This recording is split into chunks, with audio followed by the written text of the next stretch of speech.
नमस्कार, देवभूमि देख रहे हैं आप और आपके साथ मैं हूं अंशिका पाठक। बुलेटिन की शुरुआत करेंगे बड़ी खबर के साथ। देहरादून से खबर, जहां सीएम धामी ने पूर्व राष्ट्रपति को नमन किया है। भारत रत्न डॉक्टर सर्वपल्ली राधाकृष्णन की जयंती पर उन्हें श्रद्धांजलि दी है। सीएम आवास पर सीएम धामी ने श्रद्धा सुमन अर्पित की है। इस मौके पर सीएम पुष्कर सिंह धामी ने उन्हें याद किया है, उन्हें नमन किया है, उन्हें श्रद्धांजलि भी दी है। आज टीचर्स डे है और आपको बता दें कि राधा कृष्णन को उन्होंने याद किया है। उनकी जयंती पर उन्हें श्रद्धांजलि अर्पित की है सीएम पुष्कर सिंह धामी ने।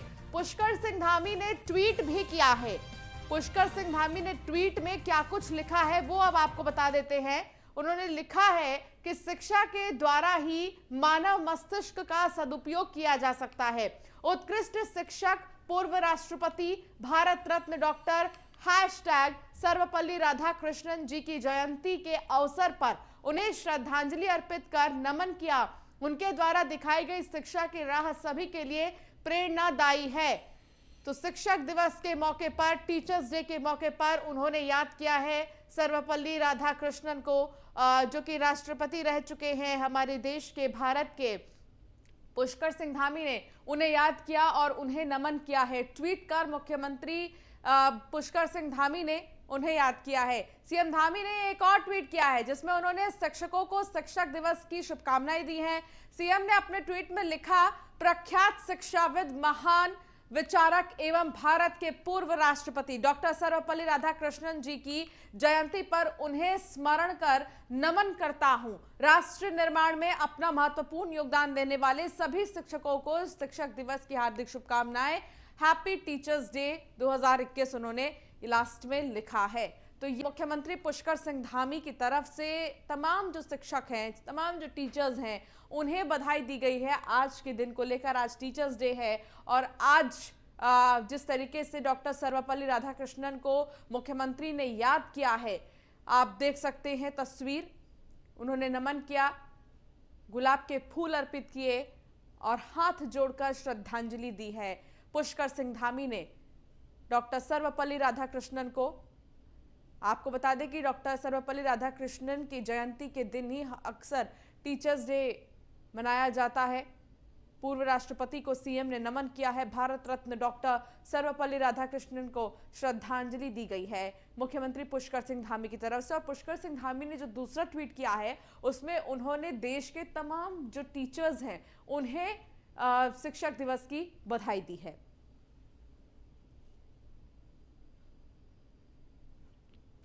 तो तस्वीर आपको हम दिखा रहे हैं, पुष्कर सिंह धामी की तस्वीर। पूर्व राष्ट्रपति को सीएम ने नमन किया है। भारत रत्न डॉक्टर सर्वपल्ली राधाकृष्णन की जयंती पर श्रद्धांजलि उन्हें अर्पित की गई है। सीएम आवास पर सीएम धामी ने श्रद्धा सुमन अर्पित किए। तो सीएम धामी ने पूर्व राष्ट्रपति को नमन किया है और साथ ही उन्हें याद किया है, श्रद्धांजलि भी अर्पित किया गया।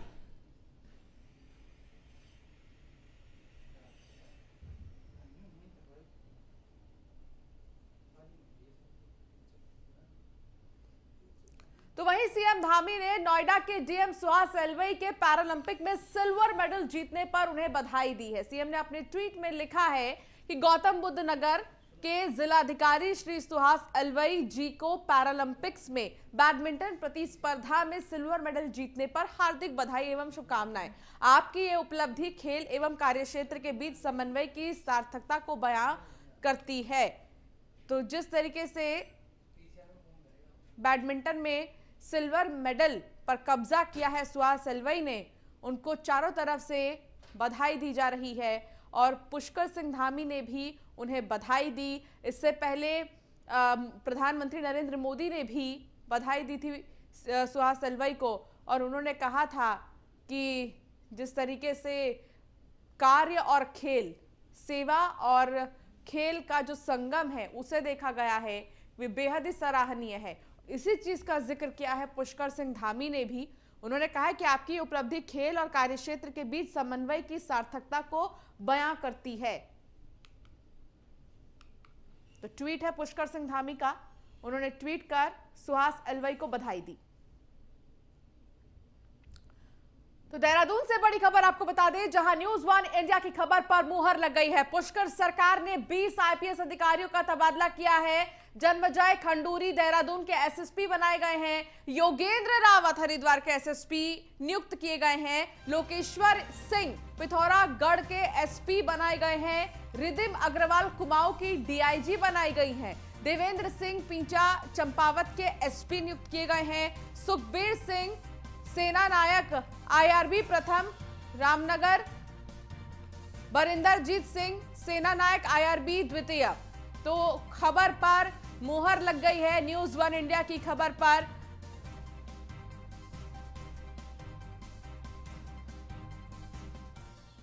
तो वहीं सीएम धामी ने बैडमिंटन में गोल्ड जीतने वाले कृष्णा नागर को ट्वीट करके बधाई दी है। उन्होंने लिखा है, टोक्यो पैरालंपिक में शानदार प्रदर्शन करते हुए बैडमिंटन में गोल्ड जीतकर देशवासियों को गर्व करने का एक और अवसर प्रदान करने वाले प्रतिभावान खिलाड़ी कृष्णा नागर 99 को बहुत बहुत बधाई एवं अनंत शुभकामनाएं।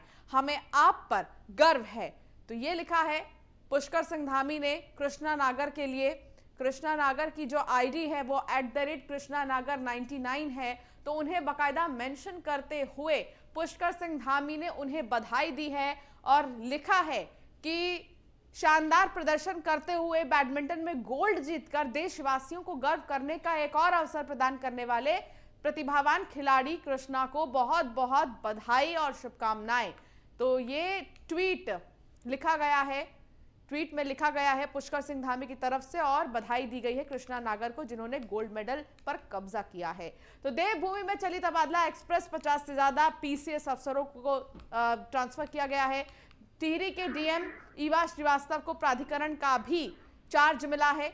हरवीर सिंह बने नैनीताल के एडीएम। नए एडीएम को झील विकास प्राधिकरण का भी चार्ज मिला है। तो लगातार तबादला एक्सप्रेस चली है उत्तराखंड में भी और फिर कई सारे तबादले हुए हैं। किसी को नई जिम्मेदारी मिली है तो किसी का ट्रांसफर किया गया है। तो दोनों ही चीज।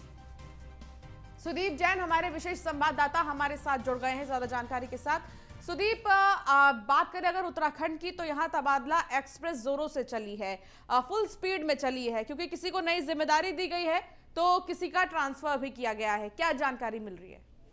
जी देखिए, उत्तराखंड में कल करीब 20 आईपीएस अफसरों का तबादला किया गया, जिसमें एसएसपी देहरादून जन्मजय खंडूरी के नाम पर मोहर लगी है, जैसे न्यूज वन इंडिया ने करीब एक हफ्ता पहले ही खुलासा कर दिया था।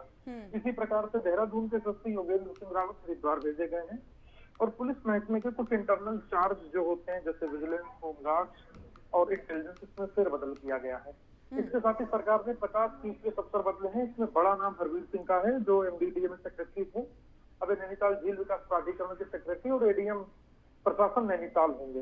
कई एसडीएम के, कई नगर आयुक्तों के, कई नगर निगम के अफसरों के सरकार ने तबादले किए हैं। क्योंकि ये तबादले पूर्व से एक तो प्रस्तावित थे, दूसरा चुनाव में समय कम है, लिहाजा लोगों को चुनाव आयोग जाकर अनुमति लेनी होगी।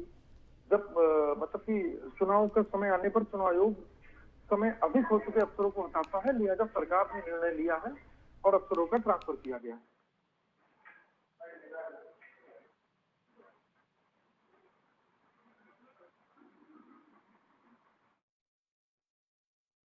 कि कई सारे डीएम को अलग अलग चार्ज मिला है। तो वहीं आपको बता दें न्यूज वन इंडिया की खबर पर मुहर लगी। एक बार फिर पुष्कर सरकार ने 20 आईपीएस अधिकारियों का तबादला किया है। जन्मजय खंडूरी देहरादून के एसएसपी बनाए गए हैं। योगेंद्र रावत हरिद्वार के एसएसपी नियुक्त किए गए हैं। लोकेश्वर सिंह पिथौरागढ़ के एसपी बनाए गए हैं। सुदीप हमारे साथ लगातार जुड़े हुए हैं हमारे विशेष संवाददाता। सुदीप, एसएसपी को लेकर क्या जानकारी मिल रही है, क्योंकि देहरादून के एसएसपी नए बनाए गए हैं, अलग अलग जगहों के अलग अलग एसपी अब नए नियुक्त किए गए हैं। कितना एक्सपीरियंस, कितना अनुभव है, इलेक्शंस के पहले बड़ी जिम्मेदारी है? मैम देखिए, ये 4 जनपदों के कल कप्तान बदले गए हैं, जिसमें पिथौरागढ़, चंपावत, देहरादून, हरिद्वार। जहां तक देहरादून में एसएसपी की बात है, ये इक्वलेंट टू डीआईजी अफसर है, ये डीआईजी रैंक के अफसर हैं और ये इसके पहले नैनीताल, हरिद्वार जैसे बड़े जनपदों के कप्तान रह चुके हैं। इन्होंने कांवड़ मेला, कुंभ मेला का सफल संपन्न कराया है। इसके पहले 40 पीएससी में सेना नायक थे, वहां से ये देहरादून आ रहे हैं। जन्मजय खंडूरी के दून पहुंचने की सभी तैयारियां पूर्ण कर ली गई हैं। वो दून जिले में प्रवेश भी कर चुके हैं। 3:30 बजे के आसपास वो चार्ज लेंगे और मीडिया से बातचीत करेंगे। चलिए, बहुत शुक्रिया सुदीप इस तमाम जानकारी के लिए।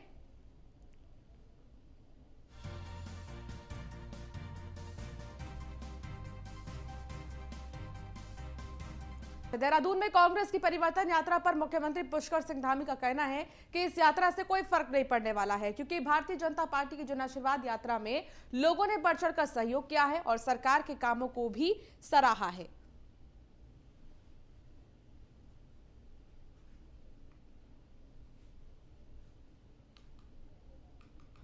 नहीं, कोई कहीं को फर्क नहीं पड़ रहा। आप देख रहे होंगे किस प्रकार से लोगों में कल हम लोगों ने जन आशीर्वाद जो रैली की थी उसमें आप देखते अपार लोगों का उत्साह था, एक ऐतिहासिक लोगों का संख्या थी।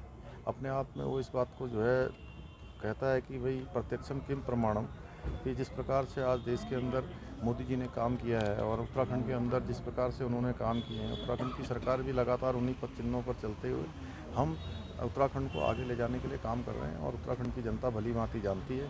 उसने वो सरकार भी देखी है और ये सरकार भी देख रही है। तो ये राज्य सरकार को सत्ता से उखाड़ फेंकने का संकल्प लेकर शुरू हुई कांग्रेस की परिवर्तन रैली कल रात हल्द्वानी पहुंची, जहां कांग्रेस कार्यकर्ताओं ने रैली का जबरदस्त स्वागत किया। उत्तराखंड में बेरोजगारी, महंगाई और बदहाल स्वास्थ्य सेवा को लेकर राज्य सरकार कांग्रेस के निशाने पर रही। तो वहीं पूर्व सीएम हरीश रावत ने कांग्रेस कार्यकर्ताओं से आह्वान किया कि मिशन 2022 ही नहीं बल्कि लोकसभा चुनाव 2024 के लिहाज से भी तैयार रहें। बता दें कि रैली में पूर्व सीएम हरीश रावत, नेता प्रतिपक्ष प्रीतम सिंह, कांग्रेस प्रदेश अध्यक्ष गणेश गोदियाल और प्रदेश प्रभारी देवेंद्र यादव मौजूद रहे।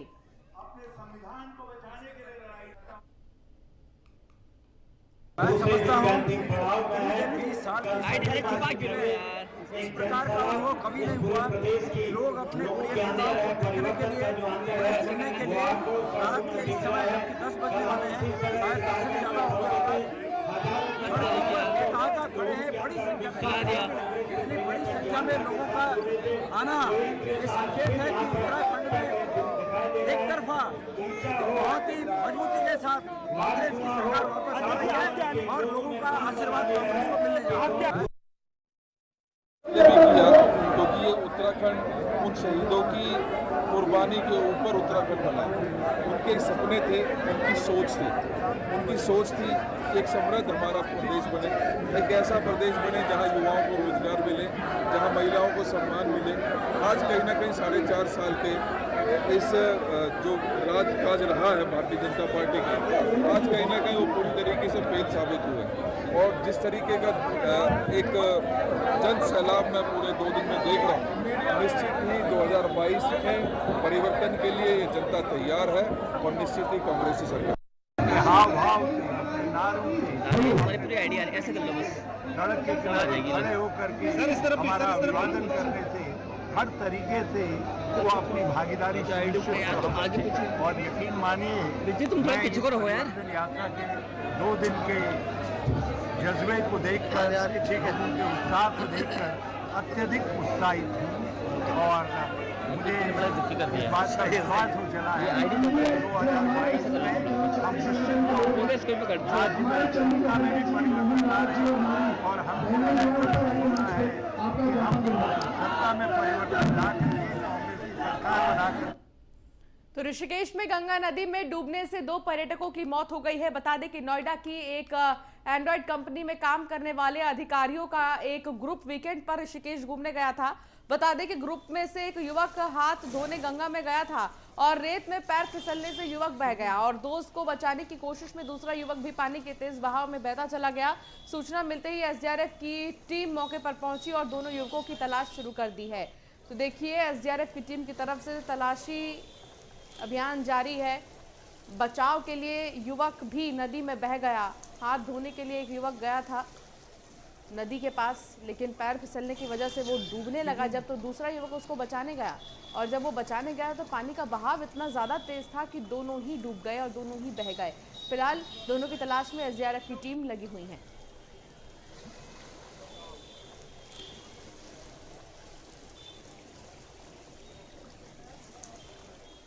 तो वही मसूरी देहरादून मार्ग के चूनाखाला के पास एक युवक का शव मिलने से हड़कंप मच गया। सूचना मिलते ही मौके पर पहुंची पुलिस ने शव को कब्जे में लिया है। बताया जा रहा है कि मृतक बिजनौर का रहने वाला है और 3 सितंबर को बिजनौर से मसूरी के लिए रवाना हुआ था, लेकिन मसूरी नहीं पहुंचा, जिसके बाद युवक के परिजनों ने बिजनौर पुलिस में मामला दर्ज कराया था। तो वहीं पुलिस की तरफ से की गई कार्रवाई में युवक का शव खाई में बरामद हुआ है। खाई में युवक की लाश मिली है। पुलिस मामले की जांच में जुट गई है। बिजनौर का रहने वाला है मृतक, लेकिन आखिर किस वजह से वो यहां आया था इस बारे में कोई जानकारी नहीं मिली है। परिजनों ने एफआईआर की है और उनका ये कहना है कि जल्द से जल्द पता लगाया जाए कि आखिर कैसे इस युवक की मौत हुई है खाई में, क्योंकि युवक की लाश मिली है। तो ऐसे में ये बताना मुश्किल है कि आखिर खाई तक ये लाश पहुंची कैसे।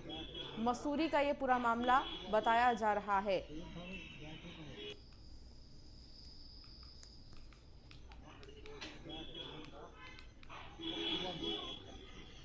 तो खाई में युवक की लाश मिली है। बिजनौर का रहने वाला है मृतक। पहाड़ों की रानी मसूरी में एक बार फिर शनिवार को बारिश होने से तापमान में भारी गिरावट दर्ज की गई है। मौसम विभाग ने 4 दिनों तक भारी बारिश की संभावना जताई है, जिसके बाद मसूरी प्रशासन ने मसूरी देहरादून गलोगी पावर हाउस के पास हो रहे भूस्खलन को लेकर दोनों छोर पर जेसीबी तैनात की है। अगर भूस्खलन होने के बाद मार्ग बंद होता है तो तत्काल जेसीबी से मार्ग पर आए पत्थर और मलबे को हटाया जा सके। तो 8 सितंबर तक भारी बारिश का अलर्ट है। मसूरी की तस्वीर आपको हम दिखा रहे हैं।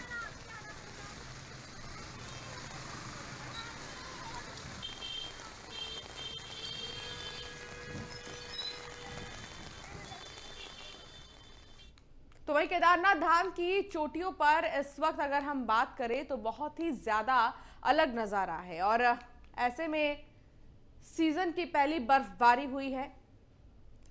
सीजन की पहली बर्फबारी के बाद केदारनाथ धाम की चोटियां चांदी की तरह सफेद नजर आ रही हैं। केदारनाथ धाम में अब धूप खिलने लग गई है, जिसके बाद मंदिर की भव्यता भी अधिक बढ़ गई है।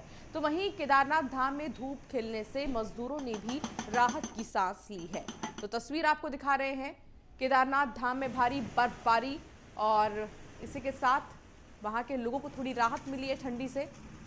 सीजन की ये पहली बर्फबारी है। बर्फबारी और धूप से जो केदारनाथ धाम है उसकी भव्यता और भी ज़्यादा बढ़ गई है, सुंदरता बढ़ गई है। लगातार आपको हम तस्वीर दिखा रहे हैं केदारनाथ धाम की। यहाँ जाने के लिए लोग न जाने कितने लंबे समय से तरस रहे हैं, क्योंकि अभी जाना अलाउ नहीं किया गया था।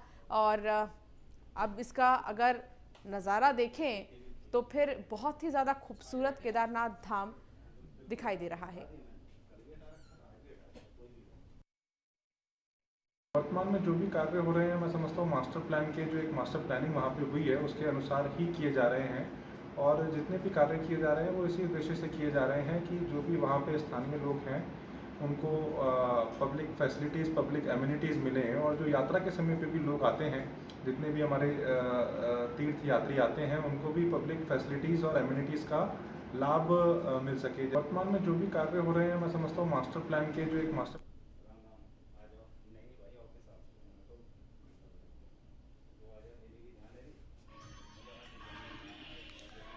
उत्तराखंड में इन दिनों पहाड़ों से लेकर मैदानों तक झमाझम बारिश हो रही है, जिससे नदियों का जलस्तर भी काफी बढ़ गया है। शनिवार को केम्प्टी फॉल का भी अचानक जलस्तर बढ़ गया। केम्प्टी फॉल रौद्र रूप का वीडियो सोशल मीडिया पर तेजी से वायरल हो रहा है।